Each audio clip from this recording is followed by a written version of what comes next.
Hey, and welcome to the Up Zone. Understanding politics is made simple. Come on, Mr. Floyd. You can turn your camera off. You just couldn't wait, could you? It is. Nah, a little slow, It's cold. It is cold. It is cold. I got up this morning at 6:30 and got out and was walking at 7 o'clock. It was 34 degrees outside. Good weather to walk in. Good weather to It walk is in. good weather to walk in. I'm learning that it is better to walk in cool weather than in hot weather. Well, you Um, continue to walk, and I hope it do you some. I hope it, provide you some assistance, whatever you're working towards. if I keep walking, I can buy smaller glasses because I won't need the big glasses to make my face look little. I pray for you, my friend. I pray for you. Listen, I'm gonna tell you how they say this is the day that the Lord has made. We shall rejoice and be glad in it. And in all our gladness, Mr. Floyd, there is stuff that still pisses us off. And that's just the human nature of it all. There's something that upset you. There's something that upset you. Listen, let me tell you, my mother used to say, and she's probably gonna laugh when she hears this. My mother used to say it's better to be pissed off than to be pissed on. Well, that's no So doubt about it. but we're gonna get into but we gonna talk about it because today I believe that we are the recipients of some tinkle sprinkle trying to be sprayed on us in the community. And I think we really need to be aware of it. We need to know what's going on. But Floyd, before we jump into all of that, how are you today? I'm doing fine, Keisha. I'm doing fine. There's had a few bumps, but that's life. That's life. Yeah. It's not always going to be a smooth road for you. You, sir, are the source of great conversation in our community right now. In just a few minutes, we'll talk about why that is. But I do want to say that I appreciate not being the only person sounding the alarm. So thank you, Mr. Floyd, for using your platform and your position to sound the alarm. Again, we'll get into that in just a few minutes. But I do want us to remind people that early voting Before is we do that, concluded. Keisha, who are you? Oh, thank you. I am Tisha. My name is Tisha. I am a former city council member for District 3 in the city of Fayetteville, and I am joined by Mr. Elmer Floyd, a former House representative for District 43. Mark that down. Former House Representative for District 43 in the state of North Carolina. We early voting concludes on Saturday. Where do people go to vote, Mr. Floyd? Well, they can go to the Board of Elections, which is on Fountain, or they can go to the Cliffdale Rec Center and cast a vote. Please, on Tuesday is election day. Don't go to the Board of Election trying to cast your ballot. And I think Cliffdale Rec Center is a polling site for It that is. area, For but it may that, not be right. yours. May not be Go yours. to your polling site. And again, and we showed this. I'm actually going to run to it really quickly because I think I have it pulled up.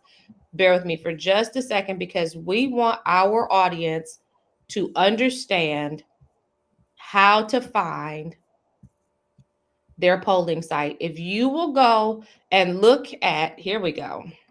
If you will go and look at I'm going to share my screen. I'm getting better at this. Ted was better than I am, but I'm getting better than I was. So that's all that really matters. So tell me when you can see my screen.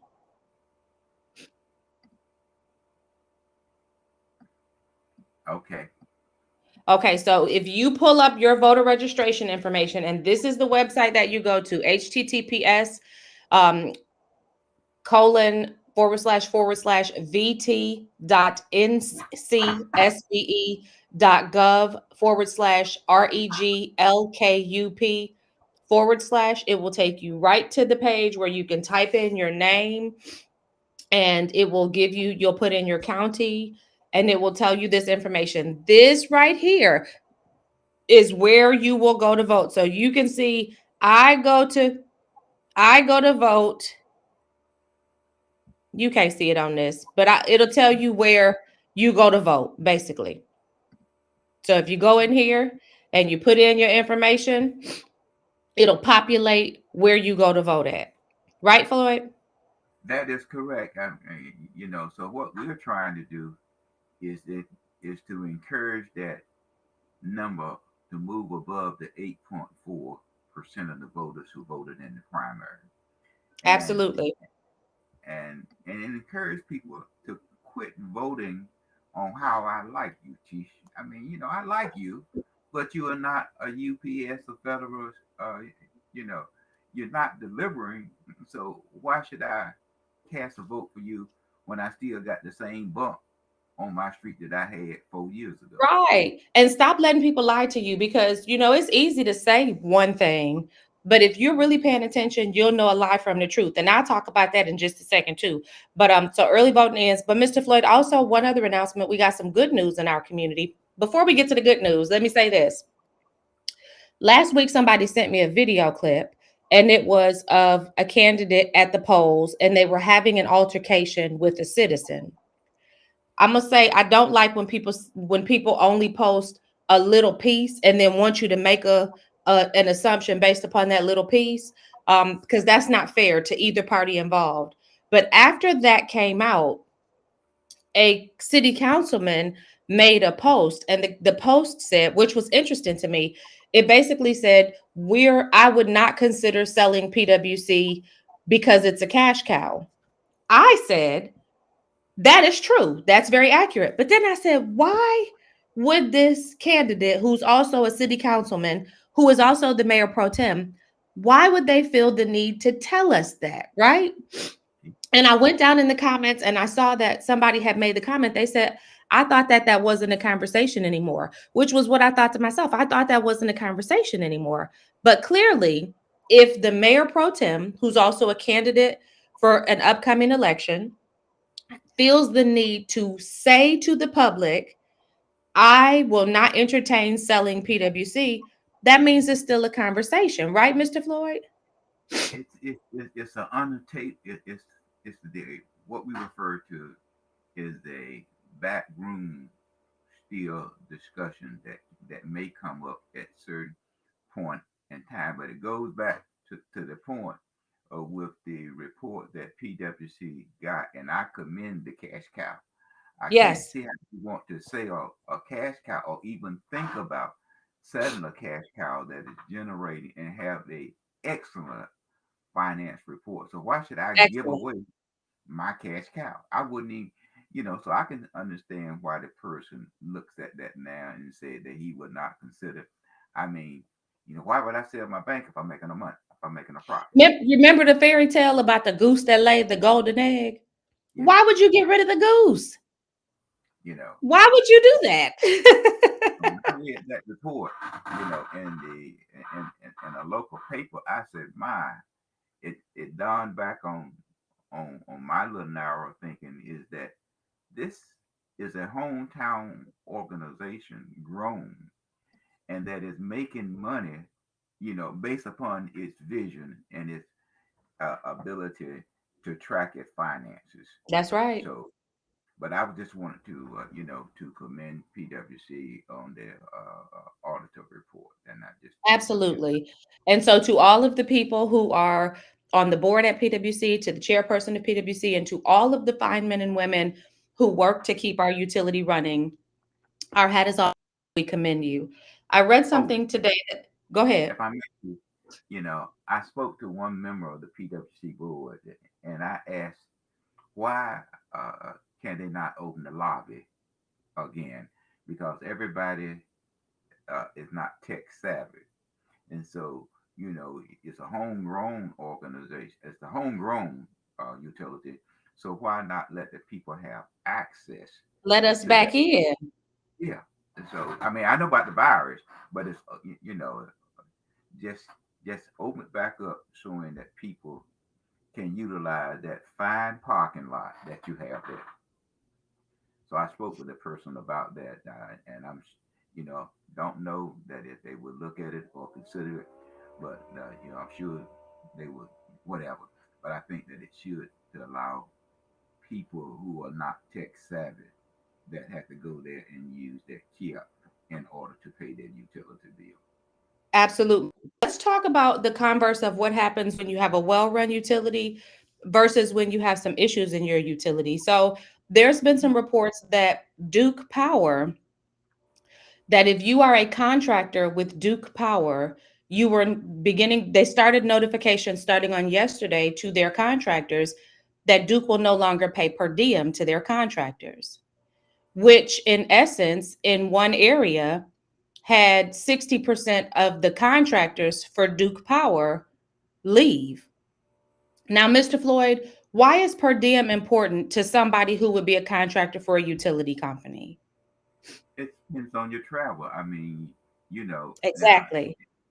it's just like serving as a state legislator. You get 26 cents, 26, I think it's 26 or 28 cents a mile. So if I got a contract that I got to go from here to Raleigh and given gas prices, I got to cover something. And And it so covers as your far food and your lodging. Absolutely. Now, Floyd, this is the thing that people sometimes overlook. Utility companies, they usually have agreements with these contractors that when something goes wrong with our power grid, these contractors respond to get it up and running. So it could be in Virginia, it could be in North Carolina, it could be in South Carolina, it could be wherever this is necessary. If you don't have a workforce to respond to downed power lines, who does that affect? it affects the customers. Because that means you're without power longer. Yes, Now we are fortunate in that PwC has had an excellent response time. yes. When our utilities are jeopardized, they do everything they can to get us up and running again. But I wanted to highlight that because we can see the danger of outsourcing our utilities, because we could be in the position where we need response and we don't have enough contractors to be able to meet the need. So, It's the same way, Chief. Just like what members have to realize, if if if if I'm serving on a board as an example, and you don't have any abundant insurance, well, Florida's getting off your board because they're not gonna because if hook you. something happens, you're not suing me. Yeah, so I'm getting off your board. Yeah. So that's the first thing that I ask when I start serving on boards about this. Do you have an abundant insurance? So it's the same way like contractor. What is in there for me to cover my costs? If I Mhm. got wear and tear on my vehicle and all of that. So PwC is local, and if there's an outage, we don't be out for 2 and 3 days. Right. So I just commend them. Mr. Floyd, going back to the election, let's just remind our audience that the general election is on November the 7th, which is next Tuesday. And so we should be expecting the results of who our next municipal leadership will be on that Tuesday. Don't forget to go out and vote. We did explain to you how you find your location should you not choose to early vote. Now, Mr. Floyd, I recently read, well, before we move to that, let's talk about this real quick. I had a candidate send me a clip from the mayoral debate that was at FSU recently. Now, we talked about this a little bit offline, but I just want to say this. I watched about 25 minutes of that debate, okay? No, about 15, because it doesn't get started until about 10 minutes in. In 15 minutes, I watched somebody tell three lies. And I was like, I can't watch no more of this. But the sad part about it is that the community, if they're not attentive, missed it. They missed the fact that these were lies. One of the questions was, what is the problem that prevents the county and the city from working together? Mr. Floyd, do you know that our current mayor indicated that the county and the city work well together? Not even indicated, he flat out said it. And this was in the face of the question containing proof that that did not happen. We have a $30 million bond on the table that has been passed at the city of Fayetteville for a 911 call center when the county just did a 911 call center. That is not evidence of working together. And he pointed at emergency responses, like how the city and the county work so well together during emergency response time. We want the city and the county to work together all the time, all the time. The second question was leadership style. And he indicated that he liked to empower his council members to work in areas that they shined in, and that was his leadership style. I won't even touch that, but you can ask the and that they didn't have 6-4 voting blocks while he was in office. Mr. Floyd, the voting record proves that wrong. It demonstrates that that's not accurate. I can't even remember what the third lie was because after that, That's okay, T. One thing you have to remember is that, when you politicians are very crafty and saying to different audience different things, I and guess. you have to be skilled, in doing that. But the the debate that I've seen, you know, uh, after we had our debate, uh, for some apparent reason, they're not well attended. So it goes Well, back to Mr. that. Fleming, I think that's because nobody, I really think at this point, people have already made up their mind and they're resigned to whatever will be, will be. But and you're right, about that. But perhaps, just perhaps, you were just satisfied with the minority controlling the majority. So That might be, nothing. that might be a reality. That might, now Nothing. speaking of which, speaking of the minority controlling the majority, Mr. Floyd, there was an article that came out. I read it yesterday. Somebody sent me a link. I read it yesterday, but it was talking about what we've been discussing as far as these maps are concerned. Mhm. And I want us to talk about that a little bit. So you are you are the affected party, one of the affected parties directly or indirectly as it may be, that really can speak up to all of us who are also affected parties that have been shifted and moved and maneuvered for the purposes of what? Oh well, one is political gamemanship. Okay. Is that we talk about how one party have drawn the maps for their own political gain, and that Mhm. is Republicans had drawn the maps to have at least 71 House seats and some swing seats, and the Senate to have 32 uh, House seats, and then the Democrat has 18. At the U.S. House level, they're looking at having either four 10, four Democrat seats, or 11 3, and then have a swing district in that 10-4. So it's a process there that is very complex in doing it. There's a lot of data that's associated with that. So you just can't come and sit in a chair and push a button. There's a lot that must take place prior to you casting that vote left or right.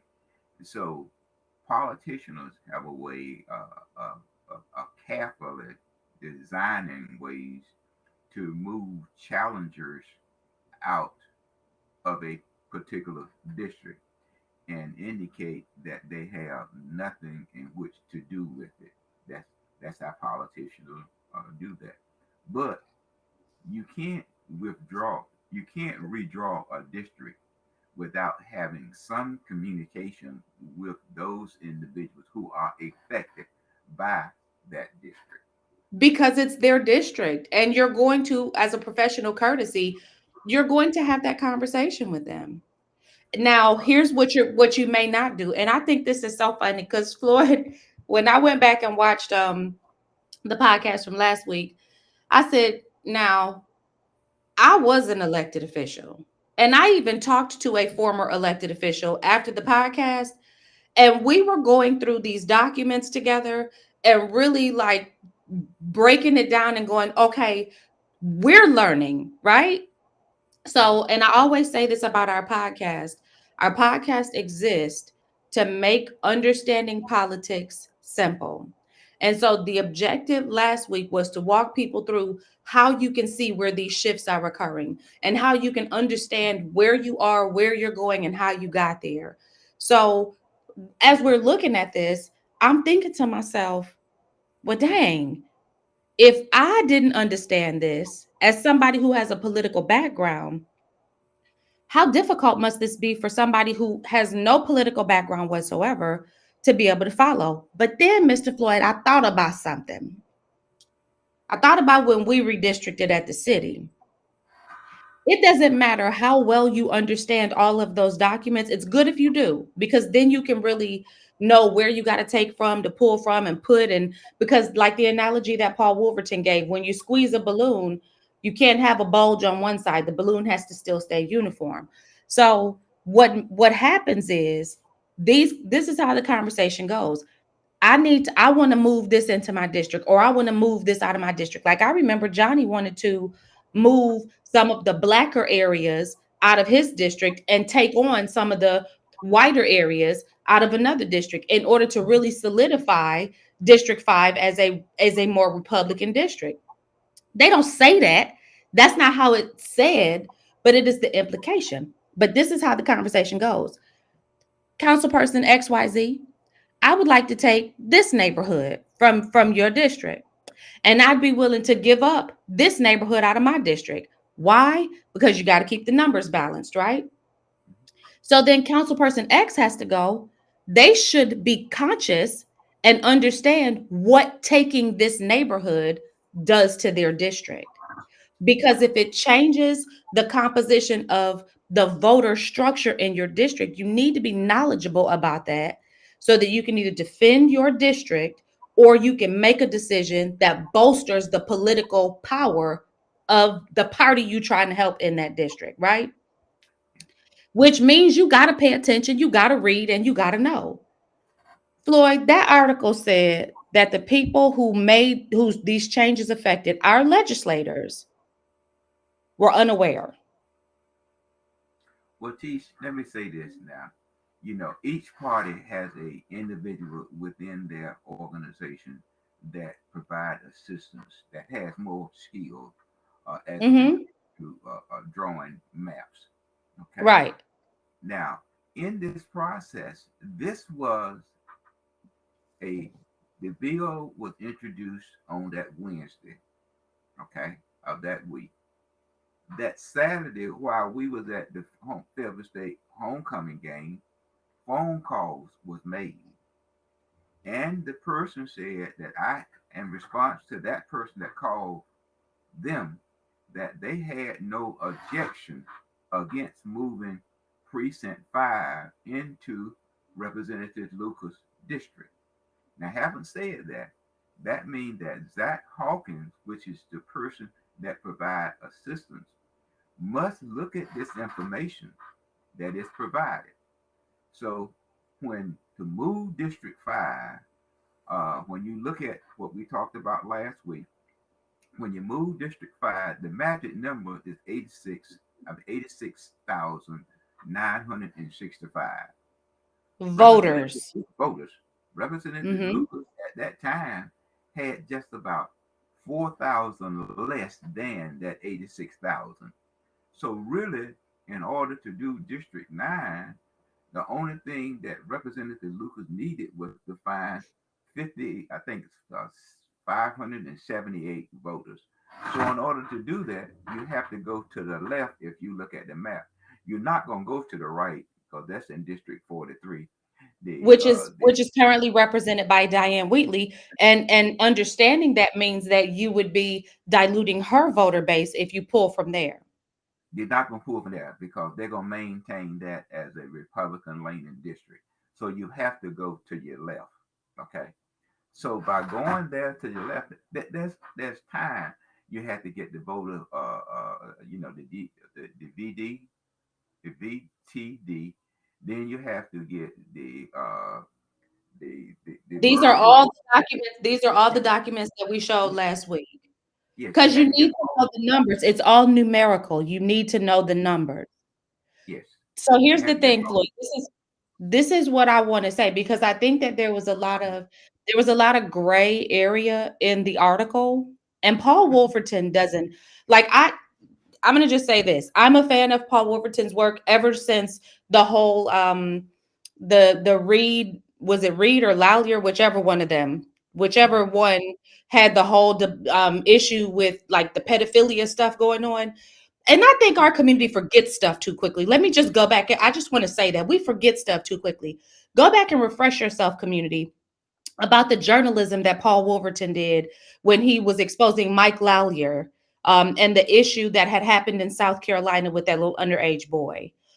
He stayed on that like a dog with a bone, and he got them to open up the records. Like, he handled that. So I think he's a phenomenal journalist, and I think he's an investigative journalist. So when I say this, I think he's only scratched the surface of where he can go with this should he choose to. Well, There was a lot of when gray area left because what remained to be answered was, why are we making this change? Because there's always a why. There's always a but why. Teach, let me say this to you so you can get an understanding of how this process works. People have certain interests, just like right now. We That's the know why. we know that there is going to be two persons that's going to run in District 42. We know that. Right. And we also know that in Senate District 19, that person will have a Republican challenger. Well, let's back up because I want to make sure our people understand. So, District 42 is currently Marvin Lucas's district. Yeah, The rumor is, this is just a rumor now, but again, if it pans out, you heard it here first. The rumor is that Marvin Lucas will be retiring, and that he has been in communications with someone who is in the district that he pulled into his district. The rumor is that that individual is somebody named Mike Colvin, who happens to be the brother of the mayor of the city of Fayetteville. that's rumor, Teach. That's all. It's That's just a just rumor. rumor. It's just a That's just rumor. rumor. It's Okay. just a rumor. But you know, rumors travel fast. And I'm so just that's saying why we that. want to make sure it's just a rumor. Okay, it's just a rumor now, but we But do Floyd, know. it is is valid. The rumor is validated by the fact that we know, which is that Marvin Lucas requested that the precinct that Michael Colvin lives in be included in his district. That's a fact. That, now, again, Keith, that's a fact that he did that, but it's Did I lose also you? rumor. That's all. You're right in what you're saying there, but the other Okay. part is just simply rumor. It's So just a rumor. And you can just a throw it out with the garbage because it's just a rumor. But the but we other do know that aspect, there will you be said two District persons running for 19. that seat. Huh? Yes, and one of them, I believe, will probably be somebody that we've seen run before, which is Dr. Aziz. I cannot confirm that, but I believe that that's what it is. And the rumor is that Marvin Lucas wanted to prevent her from gaining that seat, and so in doing so, A he's rumor, trying T. to. That's It's all a T. rumor. It's all a rumor, T. So It's just a don't let rumor. our audience think that this is in fact. Yeah, that this is It's not a not. fact. It's just a rumor. The only fact is that Mr. Lucas has requested that the precinct that Michael Colvin lives in be incorporated into District 42. That's the only fact. I mean, Everything else is a rumor. that's why we're at the point. I'm not going to disagree with you on that. That's why we're at the point now of precinct 5 and 16 So added let's to. get there. Which means Okay, when they incorporated, because remember this balloon and the numbers, the math of it. So when they incorporated that precinct that Michael Colvin lives in into District 42, that made Mr. Marvin Lucas's district have too many people in it, which means that now he's got to push some people off somewhere else, right? yes, and they're going to be So, in the Democratic districts. right, right. So now typically, oh, no, let's go back to what you just said. So then you said now there's also a rumor that there's a challenger, and I don't know any names, so I can't call any names on this because I haven't heard the totality of this rumor. But there's a rumor that there's also a challenger that's standing up for the person in District 19, Senate District 19, which is who's in that district right now? That is That is Val Senator Apple. Applewhite. Yes, Right. So there's that rumor. What else we got going on? and That there's the a rumor that Charles Smith will have two challengers, And there's a rumor also that Francis Jackson would have one challenger. All these are just So it's going to rumors. be a busy time, is what you're saying, if the As a rumors pan out. kind of sort of. Yeah, I was very Okay. surprised. I'm going to be honest with you, Mr. Floyd. I was very surprised when I started hearing the name Michael Coven because he's always remained in the background. I know he was the campaign manager for Ben Clark, who represented the Senate district that, what was that, Senate District 21? 20, 21, and he also have worked with. He's also working with being on his gubernatorial campaign. Right. So I mean, I knew he's always really been in the background. He's very politically astute. He's a smart guy. Like he's very strategic. He understands the nature of politics. But I was surprised when I heard that name because I never saw him as somebody who wanted to be kind of thrust out into the forefront. I always saw him as, I when I think about politics, I always think about it like this puppeteering or this chessboard, and you've got this dark figure that's shrouded in secrecy, that's moving the pieces, or that's the marionette moving the characters, but you rarely see that person. So it's very interesting to me that the person who's the piece mover or the marionette would actually be like, okay, you can put me out here. But I mean, stranger things have happened. So Well, just teach again, teach. I'm just sharing with you. what you gonna do, Floyd? What you gonna do? I'm keeping, I'm keeping my option open because it really a lot. It really now is going to move into the courts and whether or not the court would allow the president there to to stand. But the Does the point of fact that the Democrats have participated in the gerrymandering and stand to gain from this gerrymandering, do you think that that changes the way that the courts will look at this? the court will look at it from a standpoint. I'm not an attorney. What they would say to the Democrats is that we allow you to make changes, within certain areas, and they was like Mecklenburg County, Wake County, and Cumberland County. So Hmm. we wasn't hostile to the Democrat Party.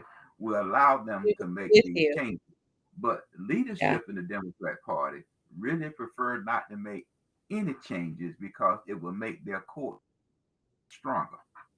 So now That's check this out. So one of the other things that the article indicated was that there was like this prevalence of, "Well, I didn't know that. I didn't know that," from our delegation. So I want to, you have supplied me with a video. I just want to yeah. kind of, let's look at this video real quick because I think to me, Mr. Floyd, it sheds different light on I didn't know. So again, we want our viewers to understand this part. When you're doing redistricting, when you are going through the redistricting process, you're attentive, or you should be, because the smallest change can affect in large ways the political outcome.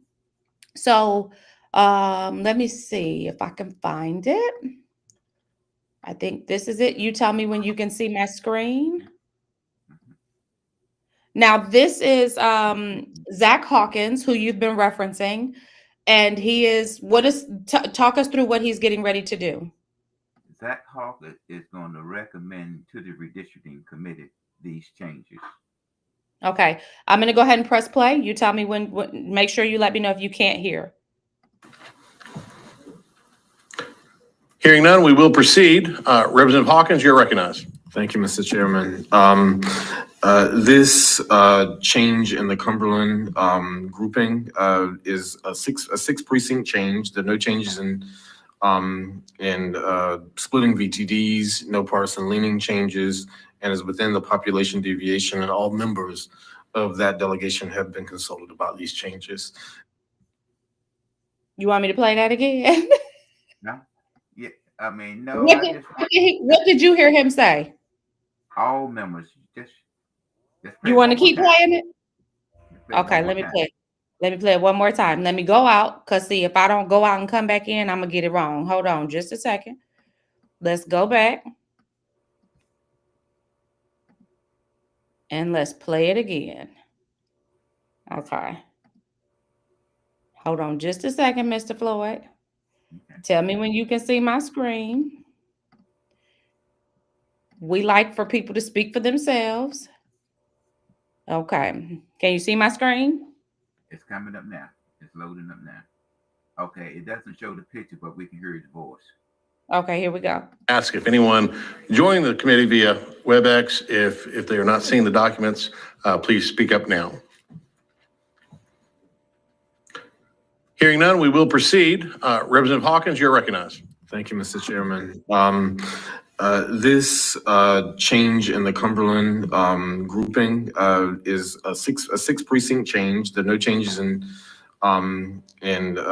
splitting VTDs, no partisan leaning changes, and is within the population deviation, and all members of that delegation have been consulted about these changes. And I'll stand for any questions. You've heard the explanation. The members. That's within itself, Tish, is that Hawkins presented that at the request of the members Of the delegation. Delegation. And he Now, said all members of the delegation have been consulted. Yeah. And so one of two things happened based upon this article that we read that Paul Warburton sent out. One of two things happened. Well, one of a few. They were consulted and they forgot. They were consulted and they didn't understand. They were consulted and they were in agreement and they completely understood. And now they just don't want to face that. So delegation, which one is it? Because these changes, and it wouldn't be a big deal were it not for the fact that all the time when gerrymandering happens, people want to whine and complain about what's going on, but they're doing it too. They're doing it too, and they're doing it to manipulate the political outcome. And that's the issue I have. I don't have an issue with the fact that gerrymandering is taking place because, again, the party in control controls the maps. That's just how it goes. I have a problem that at every turn, the manipulation of the political process in order to control the outcome is so strong, not just in map drawing.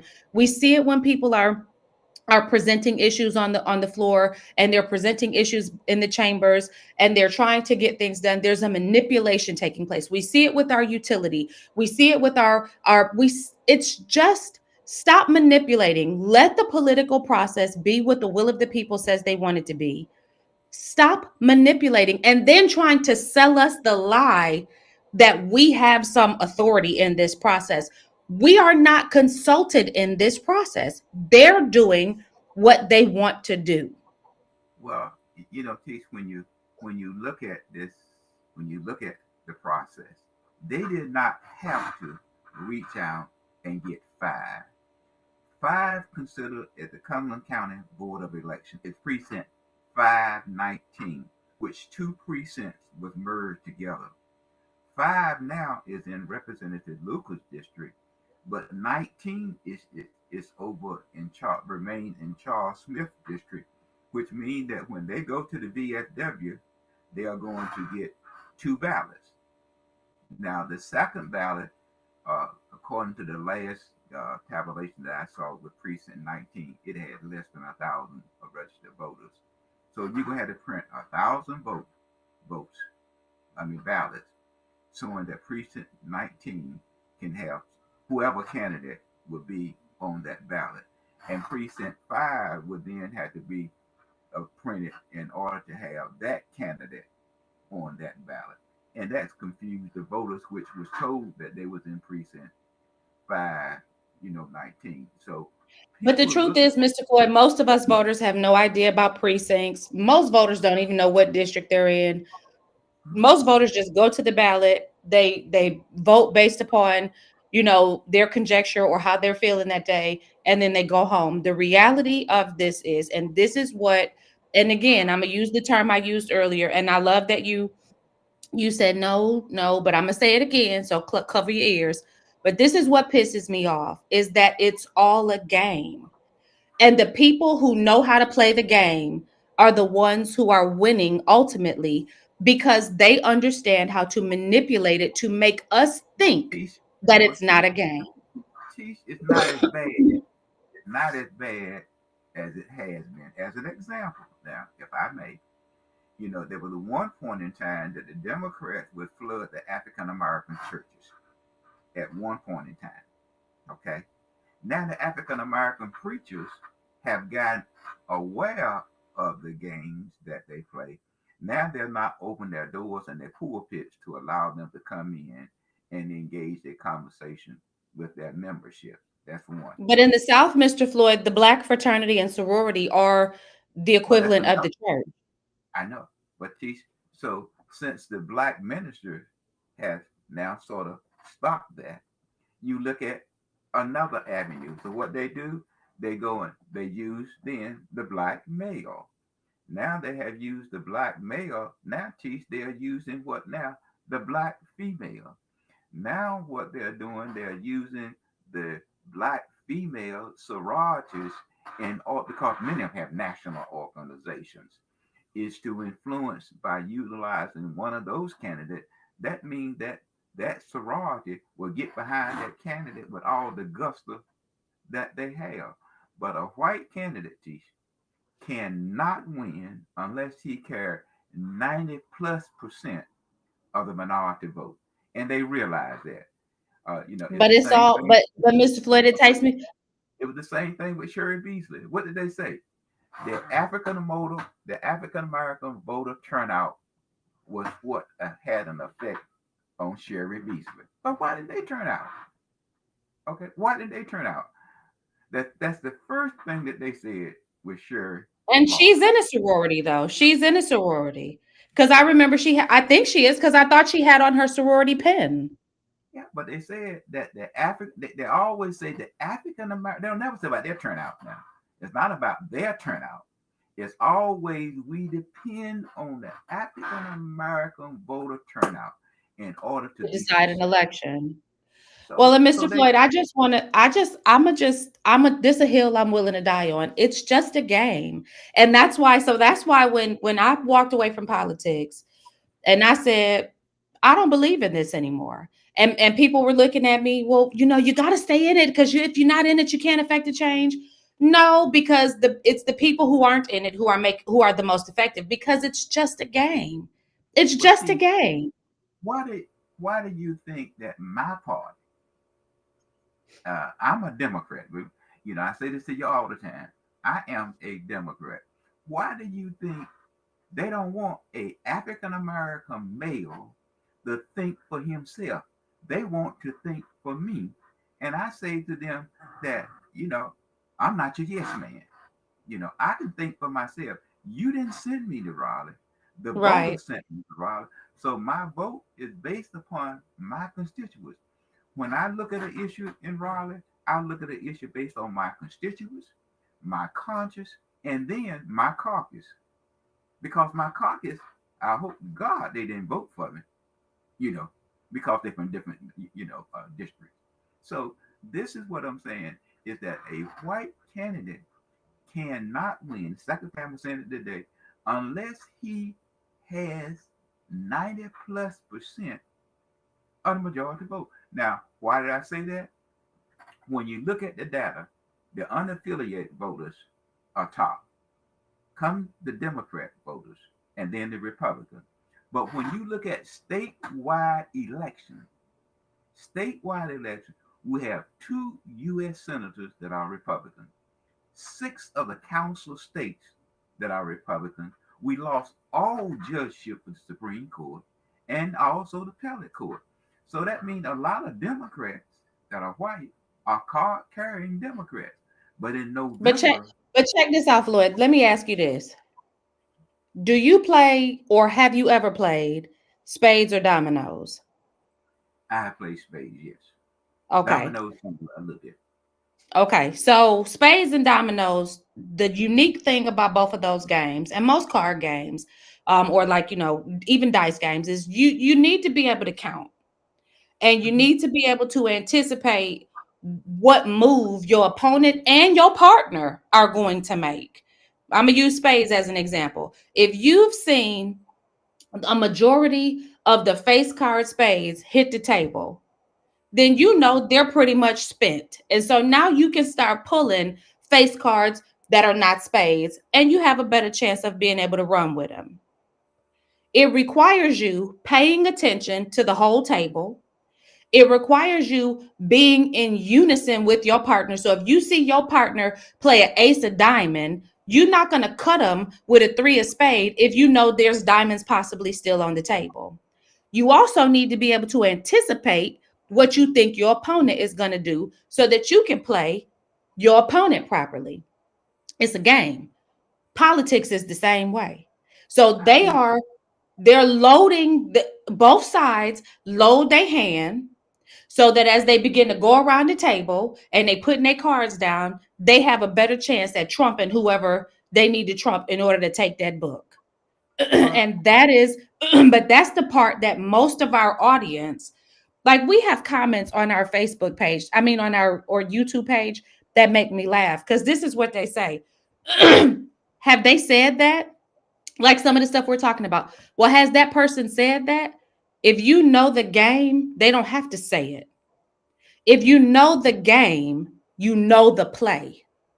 If you understand the game, you know what the next move is.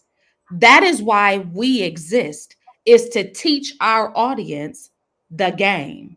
We are not well, here to influence you to be a Democrat or a Republican. We are not here to influence you to support a candidate or to support a cause. We are here so we want to give you the game. well, and that's how it is done. When you look at it from a standpoint of view, years ago, the Democrat Party was trying to influence both the Senate and the House, while the Mhm. Republican Party was saying that we need to control the courts. Okay. Mhm. And so the Republican Party put its energy towards controlling the courts. And you see how successful it was just when the court was reconvened in January. The first thing that they did was to appeal the decision as it relates to voter ID. Okay. So it's a they looked at it that way. So that's it changes everything. But our party about Your voter party. we're talking about voter ID.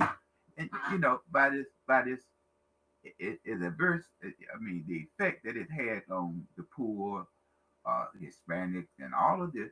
Well, Tish, the concern was I don't like voter ID. I hate it, but it's the law.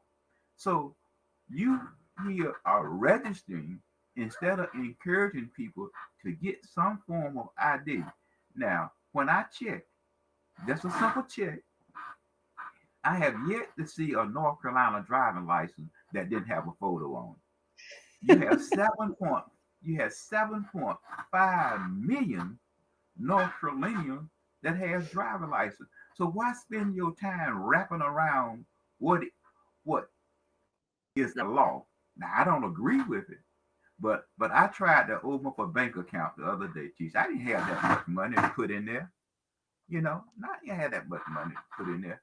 Yeah. So when I went there, the first thing that man asked me, "Do you have any ID?" Right, I mean, right. I'm opening a bank account. I said, "Well, can't I just open it?" He said, "No, but I need to know if you are who you say that you are." Yeah, maybe you might need two forms of ID, not just one. I need your driver's license and your social security card. And so at the same time, Teach, you have over 1.4 million people that receiving some form of subsidy. It's the game that they play. They keep us Right, locked into something. But Teach, right. you got 7.5 million people with North Carolina driver license. You got 7.4 million receiving some form of assistance. And I don't know of any federal agency that sent out a hard check. I know they still do, but I don't But know they that. direct depositing that money into somebody's account. And and you got to have some form of ID. So why keep holding the people back and saying ID is bad? Yes, it is.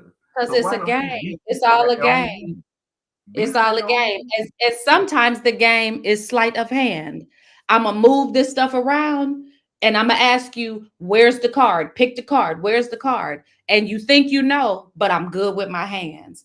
And that's just know, listen, Up Zone audience, Learn the game so that when stuff starts coming across your feed, you know what it is already. You can anticipate and you understand the play. Do not get sucked in by these divisive arguments. Don't get sucked in by the manipulative tactics. Know the game, because then you can stand on the fact of it. We have given you some rumors today, but we've given you the facts. Be able to distinguish the two, and we are always very clear about what's what. The fact is that Zach Hawkins indicated that the delegation was aware. They have been consulted. Not But that they have been. let me say this before you. But you see that was in number one. That was in the committee, and all those amendments in the committee is rolled over into the bill, which will then appear on the House floor, which each member on their dashboard sees the bill itself with the amendments. And so if you look at it and Representative Lucas said, wait a minute now, I got three more precincts that I didn't ask What for. I asked for. He could have, at that particular point in time, offered Raised or an before that, objection. Yeah. no, offered before that, come in with an amendment to amend out those using Jack Hawkins' expertise as the map person. Mm-hmm. Or Jackson could have did the same thing, or Smith could have did the same thing. But again, they were all Hawkins. If Hawkins made that statement in the committee and it was untrue, he lose his credibility as he Oh, go forward absolutely. making presentation to that committee. Absolutely. So Which I don't think Hawkins, he would want to do that. no, no, I don't you think he would lose want his to do that, because credibility. sometimes you opt for silence versus to tell a lie. That's a tactic too. Just be quiet. You ain't got to say nothing. But he said all members was in Have been agreement. consulted. Mm-hmm. Okay, Um, you see, so let me say this, Mr. Floyd. I think that what we need to really always be certain of is that we are aware of what's going on, aware of the tactics that are being used for and against us. And I'll say this is why we need to understand, because there may be some people who are like, I love this idea. I think it's great. Wonderful. But if you think it's great in this instance, don't gripe about it when it happens in another way. Like, you got to be able to, my mama used to say, you got to be able to take what you dish out. If you can dish it, you got to be able to take it. So we need to pull up our political panties and stop acting like every little thing that a party does is such a big deal. Know the game. Know the game well, that's being played. and that's the thing too, is that how my community is constantly being manipulated. But teach this program right here provide more information. Now, I mean, months ago, you would not have heard Hawkins make his statement because you would never known it. You would have just saw the bill itself I would have got as a a new map. voter ID card that said, a voter registration card that said, this is your new precinct That was it. or your new district. And Yeah. but for the first time, they got an opportunity on this program to see the way that it is being done and how it is handled. Again, District 9 was drawn at the request of Representative Lucas. Now, he stated that he wanted to have that done. Now, the other eggs was That's a scrambled. fact. That's a fact. Now, he was honest about that. Now, I got to give the person credit for that. He was honest when he said, I requested the change, but the Mhm. change went further than what I asked for.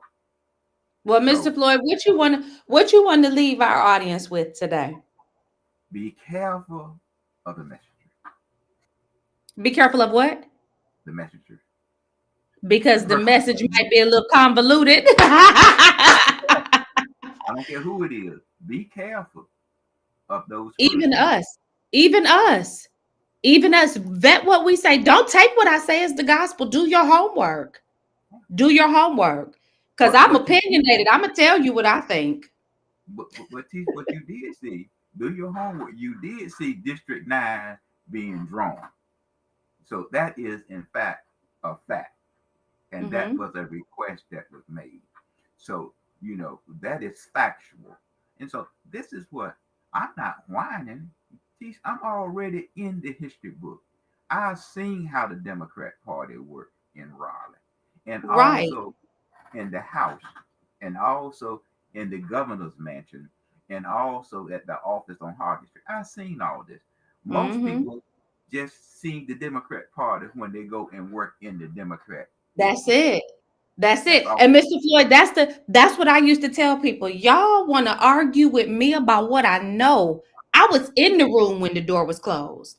You can't tell me about this person's character. I saw them at work. Like I was when we went into closed session, I heard what they said about y'all. You can't tell me. That's T. That's all that I'm saying, T. Yeah, You they know, just got Mr. that's Floyd. They what just have to decide whether they choose to believe what we're telling them or not. And that's their business. That don't have anything at all to do with me. You could believe it or not. We give you as much information as we can. It's on you to do what you want to do with it. Chief. The fact of it is, District 9 was drawn in there for a reason. I'm talking about Precinct 9. I'm sorry, 9 and 5. There was a reason for those changes. Mm-hmm. The fact of it is, it was in 44. How did it move in 42? There was a reason, T.